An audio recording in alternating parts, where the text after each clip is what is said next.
सच्चिदात्मने सर्वान्तरात्मने श्रीमद् वेङ्कटेशाय मङ्गलम्। स्वतः सर्वविदे सर्वशक्तये सर्वशेषिने सुलभाय सुशीलाय वेङ्कटेशाय मङ्गलम्। परस्मै ब्रह्मणे पूर्णकामाय परमात्मने प्रयुञ्जे परतत्त्वाय वेङ्कटेशाय मङ्गलम्। आकालतत्त्वमशान्तमात्मनामनुपश्यताम् अतृप्त्यमृतरूपाय वेङ्कटेशाय मङ्गलम्। प्रायस्वचरणौ पुंसां शरण्यत्वेन पाणिना कृपया दिशते श्रीमद् वेङ्कटेशाय मङ्गलम्।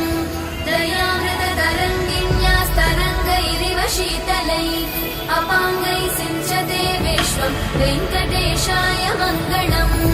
सद्भूषाम्बर